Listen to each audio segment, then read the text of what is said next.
Work from home is the new norm as we know it.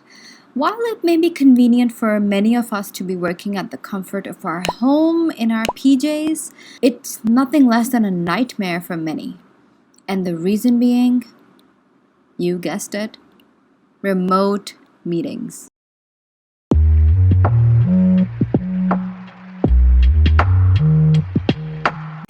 My name is Anam, and I'm a UX designer who's hosted and attended a gazillion meetings over the past year.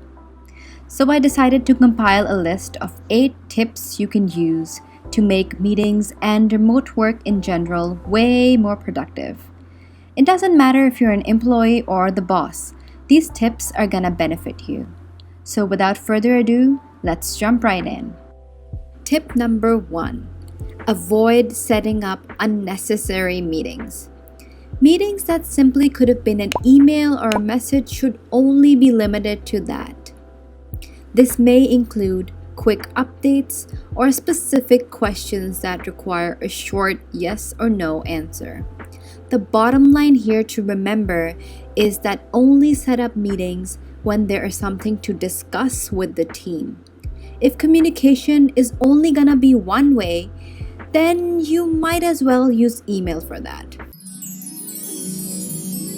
However, one problem we may face in this particular scenario is that sometimes our coworkers, employees, or even our managers do not really acknowledge our messages, which is why we arrange meetings in the first place so that it's harder for them to escape. One tip that I could give you here is that you could try to set up some ground rules if you can for them to respond. For example, if they've seen your message on Slack, they could react to the message a certain way to show that they've acknowledged it. A simple thumbs up goes a long way. Tip number 2. Set up meetings well in time. My rule of thumb is to inform participants at least 24 hours before meeting time. This leaves room for people to confirm their availability and to be prepared. One thing to remember here is to always confirm meeting time with everybody. I myself had been in situations in which I wasn't informed of the meeting time, and I would spend my whole day anxiously waiting and not being able to focus on my work just because I wanted to be in the zone when the meeting starts. And trust me, that sucks. I like to inform participants of the approximate duration and provide them with a number of slots to choose from. It's also great to keep your participants informed about which platform you're going to be using, whether you prefer their videos to be on, and preferably the agenda of the meeting. A bonus tip here is that if you're arranging a meeting with somebody overseas, it's always good practice to talk in terms of their time zone and be very clear about it. Tip number 3. Don't wait till the last minute to send the invitation. As soon as everybody confirms the meeting time, don't delay sending out the meeting links to them. Some platforms, including Google Meet, allow you to schedule meetings and send the invitations to the guest list right away. So use that. Tip number 4. Don't be late. I know this one's pretty obvious, but I can't explain the frustration of having somebody join your meeting late without giving any explanation. So try to join the meeting on time. And in case you're having any connectivity issues or if some emergency came up, make sure to use your mobile data to send a quick message to the host with an apology. Tip number 5. If the host has their video on, turn yours on too.